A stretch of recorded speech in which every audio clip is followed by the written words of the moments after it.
to talk about a little bit about how we can actually secure the Microsoft 365 environment, and of course, even go one step beyond and get cyber fit.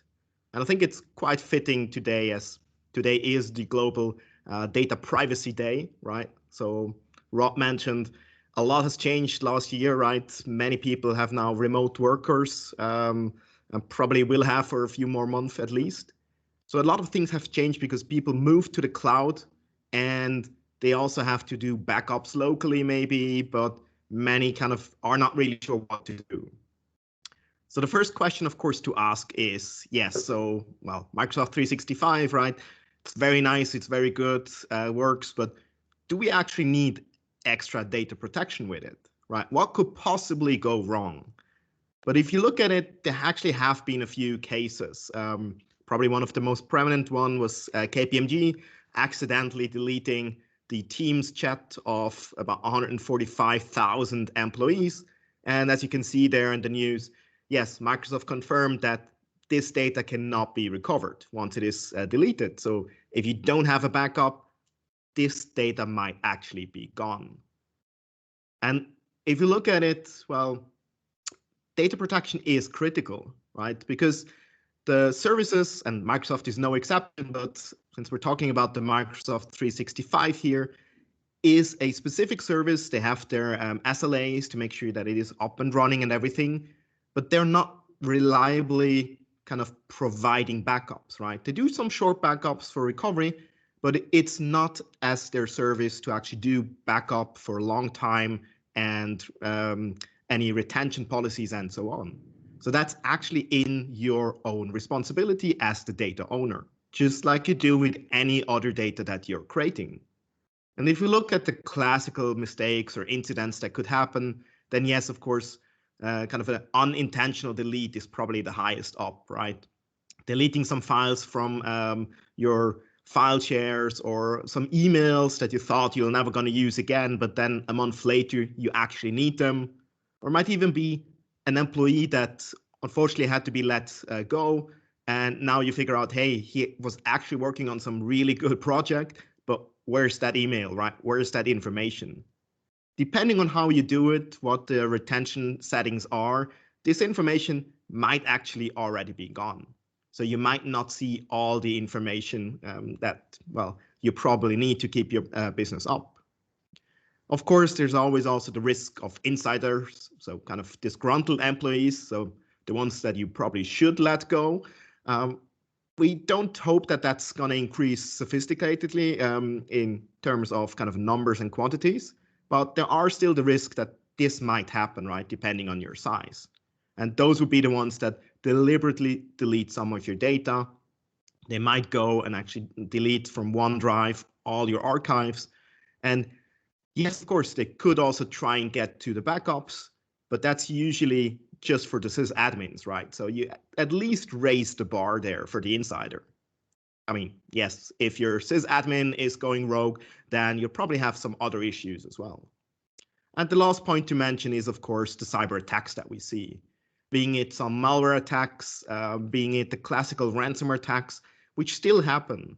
And we actually see that a lot of the attackers do now focus on cloud, being it cloud containers, being data buckets like Amazon, AWS S3 buckets, right? Very often they're badly configured because people kind of rushed to the cloud. But of course, the same happens with Microsoft 365. Specifically, if someone managed to get your credential due to some phishing attacks, which have skyrocketed last year as well. So you can see there's quite a lot of things that could happen to the data. And I think I don't need to explain that the consequences, of course, can be really, really bad as well. There's some data regulation policies like GDPR still applies, right? You might lose some business because you're delaying some of your work. Your customers might not be happy. It might get bad press for you. So there's quite a few things that could definitely result from not having your data backed for Microsoft 365.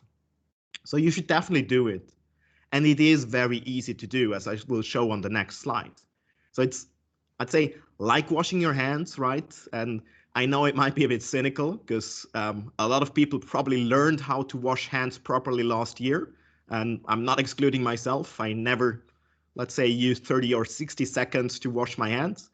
But it is easy once you're used to it, once you have all the tools ready, then it becomes just normal business and you do it every day, right? The only thing you need is get started. You should do it as soon as possible, because otherwise, if you just procrastinate it, we all know it's then going to be 2022 or 2023, or you just discover it when actually an incident happens and you would need the data, right? So my urgent request to you is do it now. And Acronis can help you to do it in a very easy and simple way, right? We have an agentless backup for the Microsoft 365 environment, which means we can do a cloud-to-cloud backup. You don't need to install an agent on all the systems. We can simply directly connect to your Exchange environment, to the Office 365, get all the data, and then copy it over to either the Acronis cloud, or we can use public clouds, Azure, whatever you want and wherever you want it. And of course, we can also encrypt the data to keep it private. As I said, today's Global Data Privacy Day. And once you have the data, well, that's one thing which is good, but you also need to make sure that you can access it and use it whenever you need it, right? So you should have a granular restore, which we offer. So in the Acronis backup, you can search for attachments, you can search for files on FileShare or SharePoint, and get those back in a matter of seconds. You can even preview the emails before you restore them. You could even send an email from the backup account. So if it's one of those accounts that has been deleted and you just need to send one email, you can all do that very easily through the interface. And one good thing, of course, is it will automatically update if you add new users to it, if you add new groups.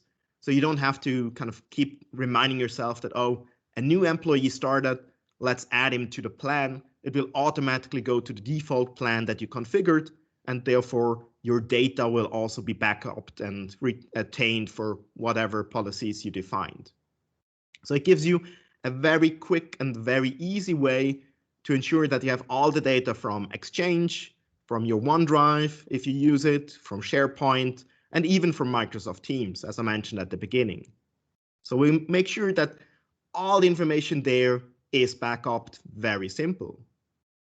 But of course, with everything in kind of life and fitness, right, you need to go beyond. That's kind of the basic first step, right, doing the push-ups. But next thing is, well, you should do a health check, or for us, it's the CyberFit score. So Acronis developed CyberFit, which will score your machine or your organization according to some best practices, for example, from the NIST guideline and framework, and then telling you, hey, we see that you don't use encryption on your data, or we see that you don't use any VPNs to access your remote systems, and give you a few actionable points how to improve your overall security. So this is definitely something that we recommend if you haven't done it, just to find the classical gaps, right?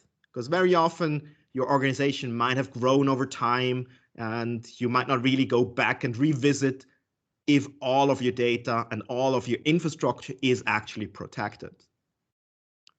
Second point is, yes, it is good to do the push-ups, right? If you do it, I don't know, Bradley will tell me how many I should do every day, but that's just one thing, right? You probably should get all the other muscles involved as well. So make sure that you actually train your whole body. And then, well, you have to go one step further, right? Healthy eating, have enough sleep, all of those things come together. Like the saying, a healthy mind needs a healthy body. So it's the same with your IT security. We defined 5 vectors, which we call SAPAs. So safety, accessibility, privacy, authenticity, and security. And you need to ensure that you have protection across all of those domains. Because just having backup is nice, but if the ransomware actually managed to delete your backup, that's not really good. Or if your backups are on a public S3 bucket and everyone can read them, that's not really healthy either. So you need to ensure that you have a holistic view, know where your data is, who's accessing it at which time, and what they are doing with it, right? Because only then, if you know what's happening, you can ensure that your policies, your guidelines are actually applied to it. So that starts by making sure that you know who's accessing your cloud environment, making sure that you get those log files integrated in your security portfolio, making sure that you have strong authentication, like multi-factor authentication for all those critical consoles, and so on. And maybe to break it up as well, automate it where possible. Because in December, for example, we've seen on every given day, 500,000 new computer viruses, 500,000 per day. So that's not something you want to do by hand, right? Even if it will get detected by Acronis Cyber Protect or other products, you still get all those alerts, and you might want to follow up if it really has kind of damaged any data and if you need to restore it. Automate wherever possible. And of course, the last point to bring up here is, yes, stay up to date. And you're already doing a good job by attending the Evercloud webcast here, right? Where we talk about the things.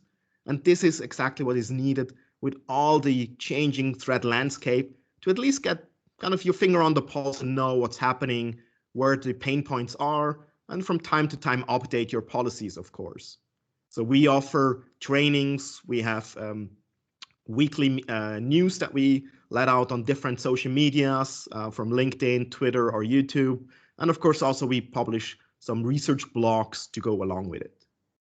So all those information points should help you to kind of get the overall fitness from your IT organization's perspective up, and hopefully also increase your resilience with it. As in the end, it's not a question if you get attacked, it's probably just a question when you have been attacked and if you actually noticed it. Because just look at the ransomware attacks that are ever increasing, right? About 1,300 companies, large companies, had their data stolen through ransomware attacks and then leaked to the public because they didn't really want to pay 10 million or 15 million US dollars in ransom. And things like this will grow even more because, as I said, the attackers, they are making profits with it. So why would they stop? Yes, some of them get arrested, like yesterday with the Emotet takedown, but there are unfortunately enough cyber criminals who want to share of the pie, and they will step up to get to your data, then either do some extortion against you, just delete it. I mean, as I said, unfortunately, attack vectors are plentiful. So with that, I'd like to kind of close it up. And again, kind of the action item from my end is get cyberfit now, right? Don't procrastinate it. I know it's comfy on the sofa. I can't really say that I have never done it as well, but do it now. And to help you, Evercloud actually offers a free trial of the Acronis Microsoft Office 365 backup. And I think Rob can tell you more about it. Thank you. Thank you very much, Candid. Yes, what we'll be doing, that's a really, really positive session from Candid. And I think this principle of just getting it done and getting it done now is really important. So we'll be offering everybody free access to the Acronis Cloud Backup solution for 90 days. And that means you can literally, after this call, you can access that. During that 90 days, we can help you with any questions, sort out any commercial arrangements, etc., etc. But it means you can literally switch it on now. If anyone's got any questions, of course, please do put them in the chat. Just having a look if we've got anything yet.